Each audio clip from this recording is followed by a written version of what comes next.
with resolution 2026-01. That'll be the second half of the meeting.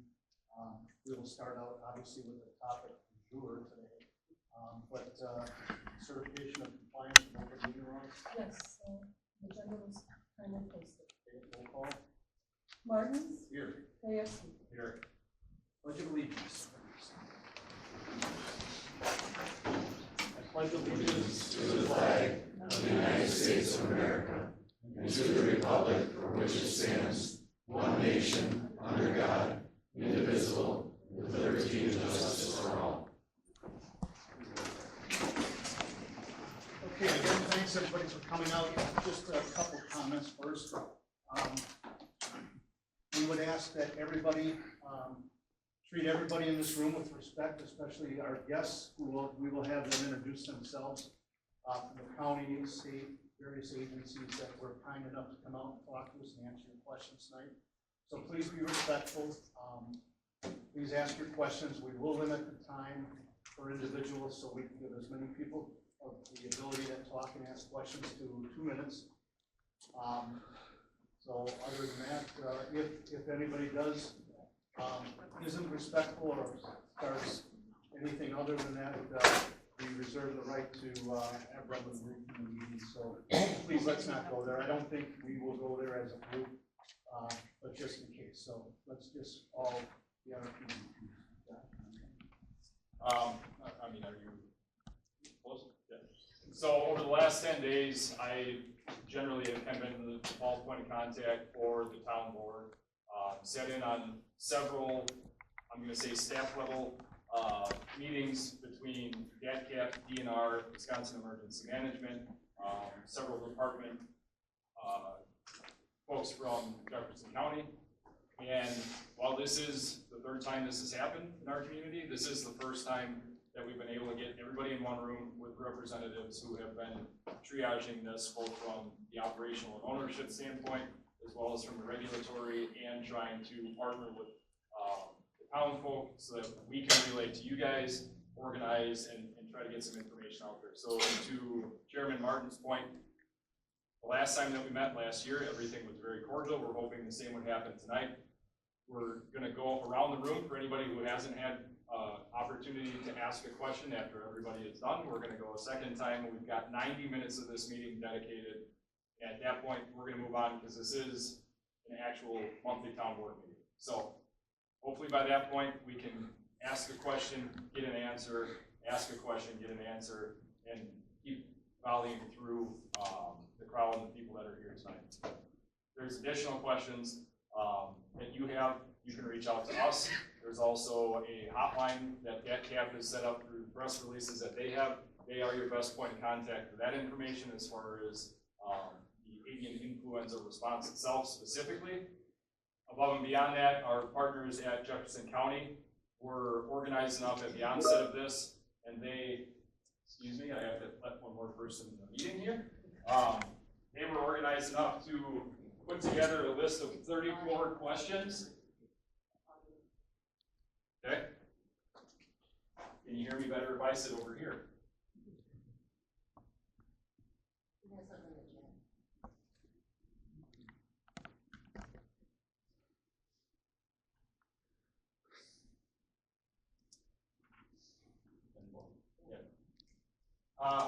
So tonight, I'm going to try to list everybody off, and then we can go kind of around the room here as far as who is in attendance. We have Wisconsin State Veterinarian Dr. Darlene Conklose here tonight. We also have the State Public Health Veterinarian, Dr. Angie Maxed. Can you identify yourselves, please? Is online. I'm Darlene. They all will introduce themselves. Josh is just making a statement. We also have Natasha Gwid from DNR. She is with the Waste and Materials Management Environmental Management Division. We have Dan Kroll, who is a waste management specialist. At some point, we will have County Administrator Michael Lucky with us virtually. We've got Emergency Management Director Tracy Hamu, Health Department Director Elizabeth McGeary, Under Sheriff Jerry Happerman, Supervisory District 22, Blaine Paulson, and 2 representatives from Daybreak, Barrett Rem and Bill Rem are here tonight. So hopefully, if everybody, obviously we're doing a hybrid meeting, we've got people in the back, we've got people in the front, we've got people online. If you can't hear at any point in time, hopefully somebody will raise a hand. We do have a microphone and a speaker here, but I don't know what kind of weird feedback we're gonna get between virtual meeting, external audio, and all that kind of stuff. So don't be afraid to use your big girl or big boy voice and kind of yell towards my computer, which is where the folks that are online are gonna get the audio input from. That's all I have. Okay, all right. I guess I'd like everybody to see a little bit about who you are and what your responsibilities are, a little bit more in depth than Josh went. Want to start here? Sure. Go this way. Okay, good evening, everybody. My name is Bill Reed. I'm the president and CEO and one of the owners of Daybreak Foods. I've been in the egg production business for about 35 years. I'm the 3rd generation egg producer from our family. This is a tragic situation that we all face. All of us, not just you, us, our staff. This is horrific to our team. I have grown men in tears because they feel like they pay. And our task is to follow what we need to follow through GATCAP and APHIS to depopulate, take care of business in a safe manner and respectful of the community, but all the things that we have to do because we're not in control. Thank you for your time tonight. I'm Barrett, Director of Operations for Daybreak Foods. I'm a 4th generation chicken farmer, been in the industry for about 12 years now. This is my 2nd round of phase 1s at this facility, and I would also reiterate what Bill said. This is a devastating situation. We understand how difficult it is for the community, for the farmers as well, who are selling grain to us, for the customers and consumers who rely on us for a safe and affordable food source, and for the employees who are mostly all local and some coming from all throughout the country, from the Carolinas and Iowa, and walking away from families to be able to fully commit to resolving this situation in the best manner possible. I'm just thankful for the staff we have and the response of local businesses to jump right in immediately, same day, and get to work. We continue to do the best that we can to provide for our animals, our employees, and the community. Thank you for your understanding and patience. And just one comment from the board on Daybreak. Please everybody understand that obviously they don't want this to happen. But please understand that Daybreak brings tremendous value to this town, both to being the largest taxpayer, both to the town and the school system, and also through the employment. So please give them the respect they are due as the value they bring to this town as well. Good evening, everybody. I'm Darlene Conkle. I'm state veterinarian with Wisconsin Department of Agriculture, Trade, and Consumer Protection. Our charge in the Division of Animal Health, which is part of GATCAP, is to respond quickly to any animal disease outbreaks.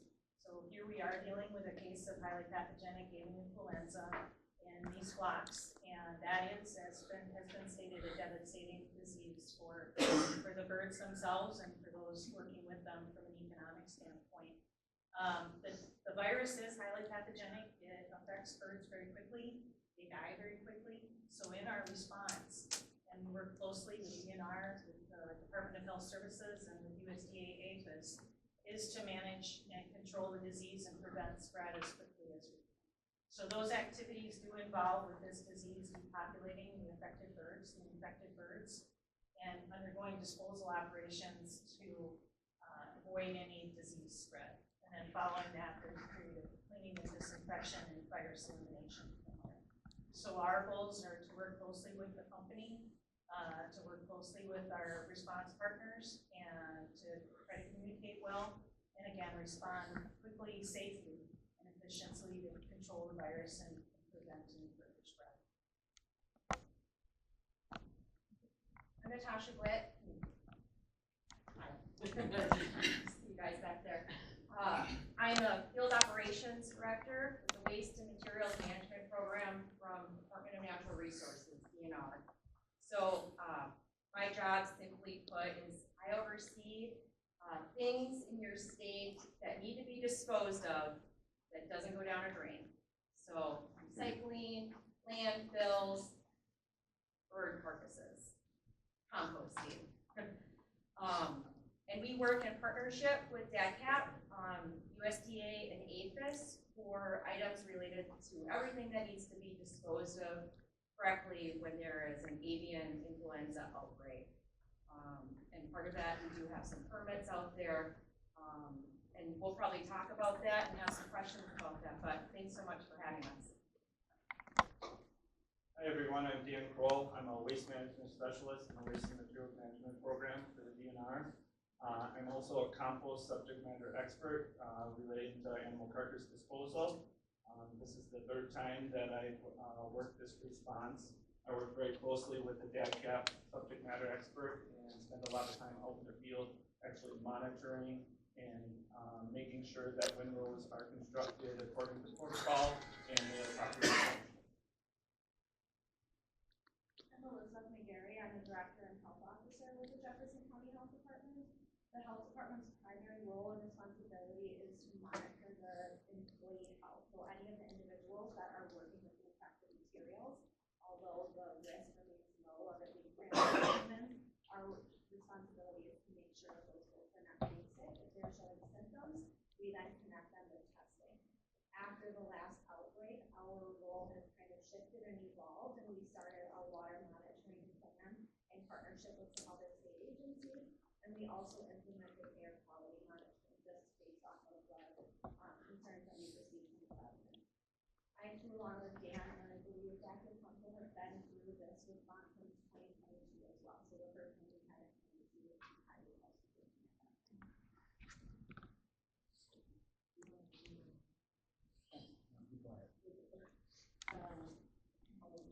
I'm Tracy Hamill. I'm the Emergency Management Director for the county. I was not here in 22, but I was here last fall for the other one. So my role is pretty much to support Elizabeth at the county, residents, facility owner. I kind of look at it as I'm here to assist and a resource for state agencies, federal agencies, health. Answer any questions you might have. Do our folks online want to take a round robin? Sure, I'll start. This is Dr. Angie Maxted. I work with the Department of Health Services in the Bureau of Communicable Diseases. My role is the state public health veterinarian. So as a vet, I know a bit about animal diseases, and in my role, I'm a subject matter expert for those diseases that can be transmitted between animals and people and vice versa.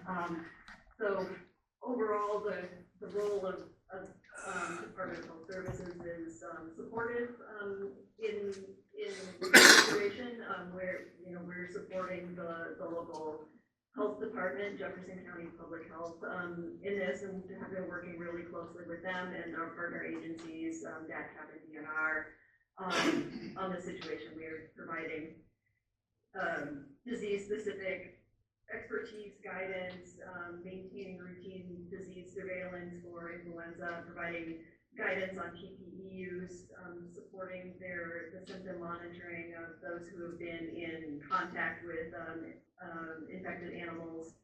And when needed, we'll facilitate specimen testing and state laboratory hygiene, facilitate with antiviral treatment when that's needed. And then also providing outreach and education to healthcare providers a couple different ways, and also outreach and education to employers and employees on how to protect themselves in an animal disease situation like this, and helping them to understand the support that public health provides for them. So if there ever were a human case, we'd be very closely involved. And I send my regrets for not being able to be there in person. I'll go next. Good evening, everyone. This is Dr. Ryan Westergaard. I'm a physician who's also at the Department of Health Services. I'm the Chief Medical Officer and State Epidemiologist for Communicable Diseases. So I am in the same bureau as Dr. Max did, who just spoke. I am an infectious disease physician, so specialize in the human health aspect of this. But Angie did a nice job describing our role, so I'll leave there. Hello, I'm Dr. Susie Hexum, and I'm the area veterinarian in charge for Wisconsin with USDA APHIS Veterinary Services.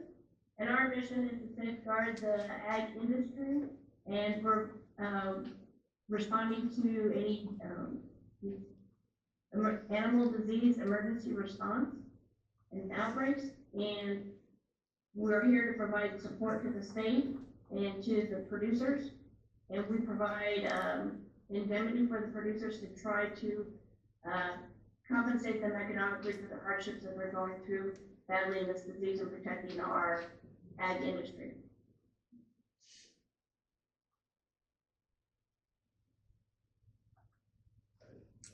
Okay, I guess we can start our questions. Who wants to go first? In the back. Steve Piper, Okay, we'll come back to you then. Go ahead, Steve. And please state your, obviously your name, you did, and your address. As your 397. We got a series of questions.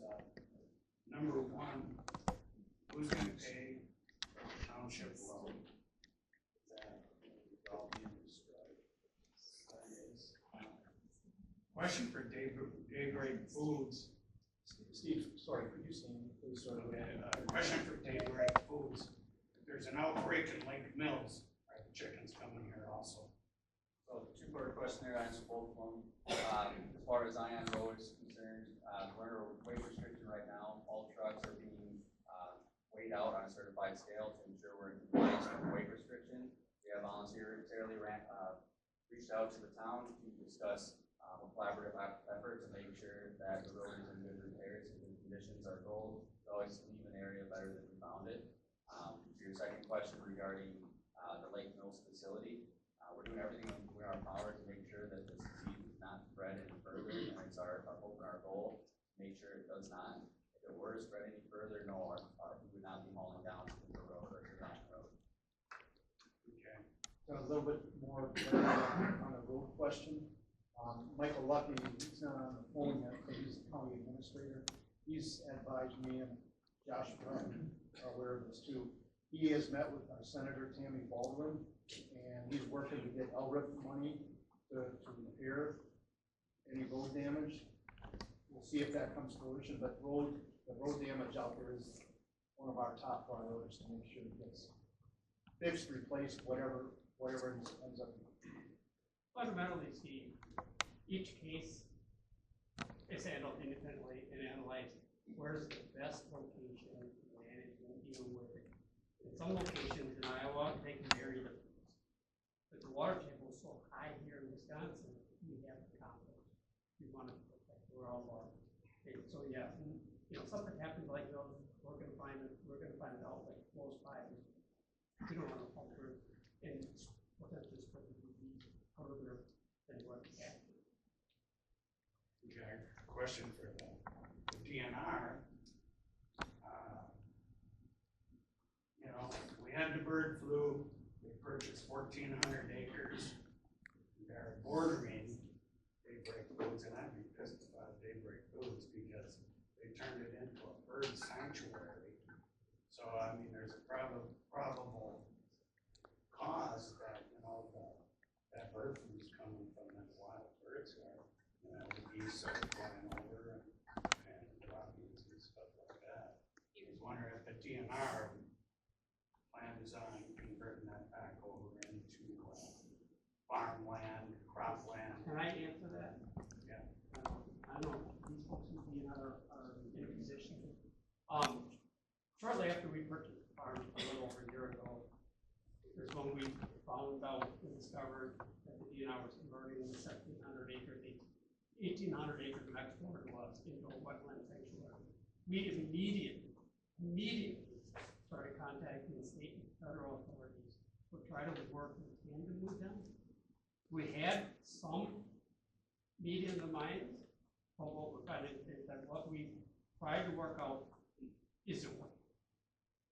And quite frankly, having that wetland next to a poultry operation that's been there for over 50 years is a toxic. Yes. And that's all I mean. It's a bad spot for a farm. Totally Bad outside spot of for your our chicken. control. It's a bad spot for it. It's out of our hands, it's out of your hands, it's not. All I can say is, we've been working for over a year with federal and state authorities on the wetland. So somebody from the state can answer that question? I don't think these folks, I've been working on, I apologize, above your head. Thank you, I can speak to that. Okay, good. Yeah, thanks. So I have not been working specifically on that project, but that is an interest to DNRs. Right now, we're working on that wetland restoration project in conjunction with other federal agencies. There are some federal grants related to that, and looking at the best restoration and use of that land. At this point in time, for a snapshot, there's not a migratory season that's moving toward that property that caused this outbreak. The migratory season has not started. You see birds. Of course, there's birds in the air. They're not utilizing that property, and that property was not the cause of this specific outbreak. Right now, it's Why are you so sure of that? right. Well, let me continue if that's okay. Right now, it's drained for pumping the water. It's pretty low water right now, and it's not in use. Where birds will go to it. I mean, because they're natural, right? They're in the wild. But the migratory season hasn't really started. So, I apologize, that was no question. That no wetland in the birds that will migrate to that, or not cause of our outbreak this time? Well, we'd have to go back to USDA and APHIS and talk about the fingerprinting. There is, some wild bird connections with the strain that you have at your farm. But we don't have a direct cause, no. I would say, it's too early to say whether the wetland has any involvement in the outbreak or not. The epidemiology report has not been completed at this time, so we cannot say that it has not a correlation at all. As far as migratory birds, we all live around here. We've all seen about 2-3 weeks ago. We got a very warm couple of weeks. The migration season began. We are seeing Very much so. facility thousands of birds on a daily basis. I guess That's my public report on that. Are you guys seeing migration? Even long before 3 weeks ago. Oh, sure, go ahead. In the outbreak that occurred in September of 25, Dr. Brian McCluskey came to our farm 3 days after the outbreak, performed a full investigation of cause. He sampled 257 different species in and around our property. Mice, sparrows, pigeons, fox, squirrel, anything that could be a vector to bring disease to us. 100% of those 257 species were negative to the IPAC avian influenza. His outcome is that the virus was spread to us via the plume of air. The virus was so strong, boom, it came into a ventilation system, and we sucked the virus in. When will the DNR have final, it sounds like, and I could be wrong here, but it sounds like an opinion at this point that it's not migration of the sanctuary. When will final analysis or final report be issued? Dr. McCluskey's on site, was on site, and I would expect a full report within a month of this study. So on the samples, just for a quick note, on the samples that were taken from the farm to diagnose the highly pathogenic avian influenza, what people have been mentioning is they are at the USDA's laboratory undergoing further sequencing. They do not have the results of that yet. They do genome sequencing, which may help to. Yeah, exactly. So in September, I apologize.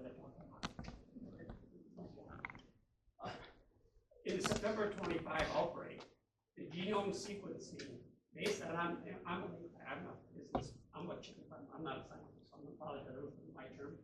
Fundamentally, the DNA that was found in our flock, and the DNA that was found in wild waterfowl that was harvested during hunting season, as far as they could go, they missed the last piece of genome sequencing because the waterfowl samples weren't good. The samples couldn't get final genome, but we matched, they kept the last bit of genome sequencing. We requested through USDA and Wildlife Services that in this go round, we need to have full sequencing to compare our birds, our commercial birds, what's found in the wild population. To make sure that the full genome sequences of both sets are known. And those sampling took place at the public Pennsylvania new wetlands project behind the farm. Thanks, Steve. I got one more question. We've got to move on. We have enough, we'll come back. Is it, do you think? Yes, sir.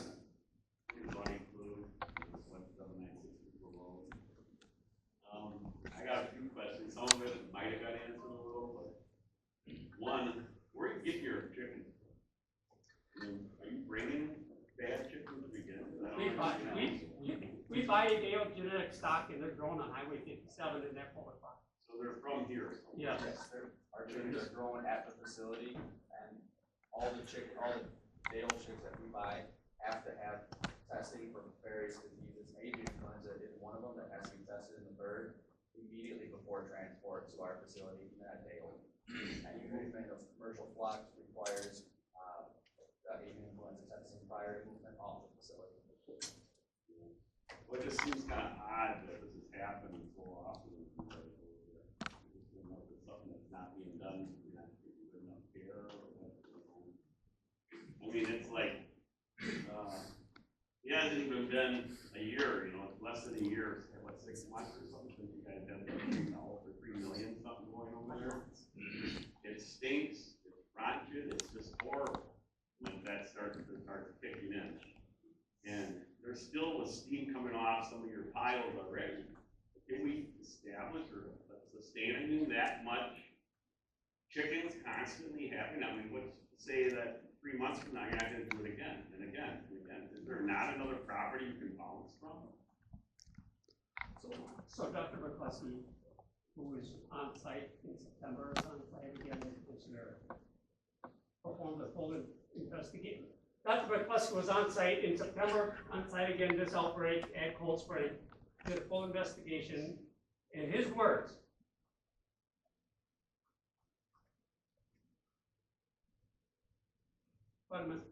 we have the best biosecurity he has ever seen. So where are the wheel washing machines that you had before?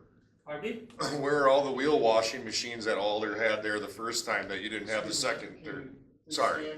Say your name and your address. I'm Brett Walsh, and I'm from W708 Hooper Road. I noticed, and I live right across the street on the first go-around, you guys had a real extensive wheel washing facility and things were done completely different.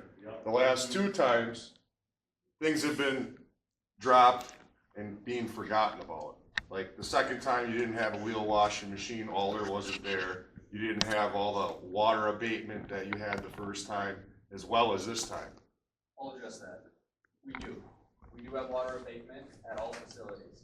At all three facilities are affected. We have water abatement. We are collecting all water. Instead of using simple truck or tire washers, we have whole truck wash systems now. That sanitizes the entire vehicle, semi-size, undercarriage, sides, and top extremely thoroughly, collect and capture that water in a retainment system, which is then pumped out and brought to a treatment facility under the supervision and approval and permits from DNR, USDA, and DATCAP. That washing of those vehicles is taking place deeper inside the facility to help mitigate that potential spread. There's no need to bring those vehicles dirty close to the road before we wash them. They're being washed deep in the facility. But why are all the feathers on the road then? I got pictures and videos of the whole front of the road full of feathers.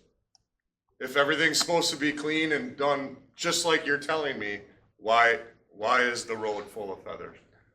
The trucks that are entering that composting facility are being inspected 3 times now, and as well as by Daybreak staff, by the drivers, and as well as by the compost SMEs and representatives at that composting facility. We don't believe that those feathers are coming from the transportation, but the composting activities itself, which we have to build the windrows and certain design to bring the core of that windrow. I can show you different. I'm not telling you that there's not feathers there. I'm saying that we're aware that there was an issue on a truck in the past. We immediately were notified of it. We did a full investigation of it, made corrective action, and made adjustments to the inspection of those vehicles before they leave the road. There is still the composting activity at the farm, at the Zion Road facility. In the last couple of days, we're doing everything we can with partner with the composting company, FNL, to make sure that that is mitigated as much as possible. We are also submitting a permit for right-of-way use of the road so that we can bring our privately owned street sweepers up and down that road regularly to ensure we keep it as clean as possible. Still haven't had all my. I'm sorry, No, sorry about it's that. all good. I have the same concern you have. Yeah, that's my neighbor. And that's the big question, but how many times do you keep doing this? Why don't you have another, you must have some property, another option, or maybe, an incinerator or something? I mean, is that possible? So a couple of your points there. So incineration is not an approved method of disposal at this time. The only approved method right now is not a Daybreak decision, it's a USDA DAC APHIS decision. The only approved method is composting. We explored multiple different locations, both Daybreak owned and in partnership with local farmers, to try to find different properties to perform this activity at. As I'm sure you're aware, that whole area is kind of a lowland basin, so we ran into continuous problems with water table levels, soil type, and sloping. That this was the only facility that we could locate that had the proper geography and soil typing. I understand, I've heard that over and over. Do you guys own that land? Yes. That's where it really boils down. Yes, it's own the land, no one else is gonna let you do it on their land. We did explore partners with local farmers who were open to allowing us to, but unfortunately their fields were not compatible with the composting in that facility. And I want you to know something, right? I appreciate you guys, I mean, I understand where you're coming from, I feel bad for you. But for goodness sake, we can't keep doing this every few months. You know, bringing millions of chickens over by us. It stinks horribly, it makes you sick. Yes, I don't It get makes it. you wanna vomit. It's gross. You guys aren't living right, what's it doing to our value of our property? I mean, I'm really concerned about, I'm thinking about selling in a few years. And I'm thinking, they're gonna say, oh, isn't that the place that always has the dead chickens in it? Well, last month they were here, yeah, what does that do? You know, how's our water, you know? Yeah, they tested it recently, it's fine so far, but it's due again pretty soon for another testing, but you guys already are throwing over 1 million chickens from what I heard. Is it 4 million now? Oh my gosh, now someone, that's another thing, we don't get no letter to our houses saying we're gonna do this. I mean, I was told, we finally had to look it up, because I said, why is the road closed again? So we looked it up, and my wife found out it was, I thought it was a little like 1.5 million or 1.2 million or something, now it's over 4 million, for gosh sakes. We can't take it anymore, we live there, you don't. I feel bad for you, I really do, I mean, it's jobs and everything else, we were talking about it, I understand completely. But we live there, please, you gotta find some other option. We're gonna work as quickly as possible to address all the concerns that might. One on the notice, we have county representatives here. Can you speak up? I can hardly hear you. Yeah. Well, thank you. So on your first concern about notice those facilities, we do have county representatives here, so let's take note of that if this ever happens again.